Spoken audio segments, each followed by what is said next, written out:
Welcome to The Explainer. Today we're not talking about the Gandhi you see on postage stamps, the finished icon of world history. Nope. We're going way back to the beginning to see the man he was becoming through his own words in the very first volume of his collected works. All right, let's get into it. You know, the people who edited all his writings, they put it perfectly right at the start. To really get a guy like Gandhi, you can't just cherry-pick the famous moments. You have to see the whole journey, the complete picture, starting with his earliest, most formative steps. And what a picture it is. We're talking about a collection of writings that spans over 50 volumes. Can you even imagine? It's just an incredible record of a life. So today, we're going to zoom in on Volume 1, because that's where we find the blueprint, the foundational habits and the discipline that would shape the man he was destined to become. So our story kicks off not in some famous ashram or during a protest, but with a shy 19-year-old Mohandas Gandhi. He's sailing to London back in 1888, and his goal is simple: become a lawyer.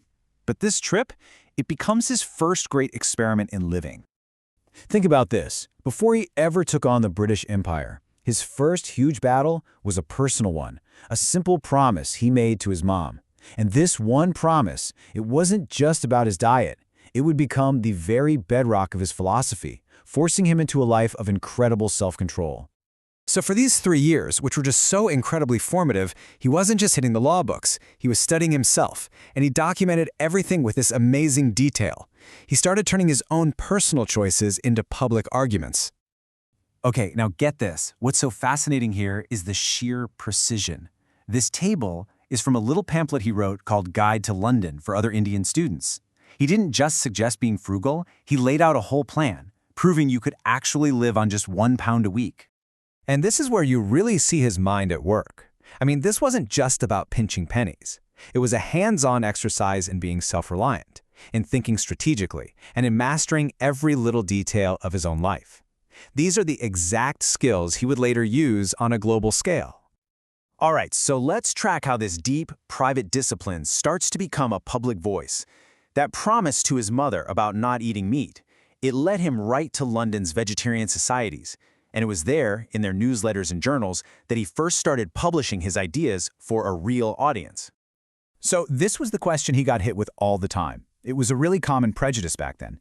But instead of just defending his diet, he did something way smarter. He completely flipped the script and used the question to talk about much bigger social problems. You can literally see him here in black and white learning how to build a powerful argument. He's using logic, he's using specific examples, and he's using counterexamples to just dismantle this lazy assumption. This wasn't really about food, it was his training ground for the art of persuasion. And this quote just nails it. He totally reframes the debate. He's basically saying, hey, the goal isn't just about being a strong man like Samson. It's about having the mental and moral strength of a great leader like Gladstone. He was already raising the conversation to a higher level, talking about ideals and principles. And you know, it wasn't just about these debates. He also started acting as a kind of cultural translator. So it wasn't just about defending his own choices anymore. He was actively trying to build bridges of understanding between cultures, another key piece of the blueprint falling into place. So after a pretty tough and short-lived return to India, Gandhi takes a legal gig in South Africa in 1893. And it's here that all those carefully developed principles crash head-on into the brutal, ugly reality of systemic racism.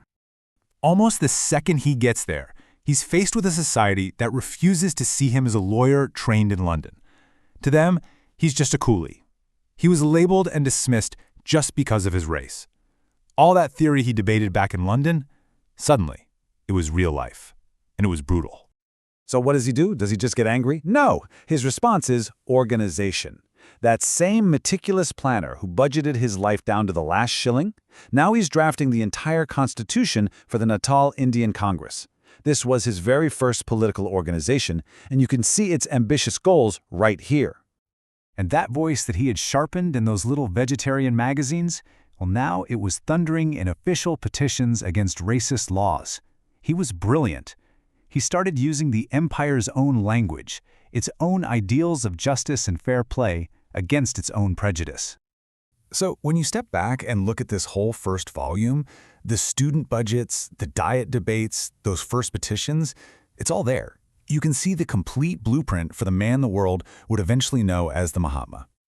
I mean, just look at this. The connection is absolutely undeniable. It's the exact same mindset, that meticulous planning, that intense discipline, that reliance on principled arguments. The only thing that changed was the scale. The skills were identical, the stage just got a whole lot bigger.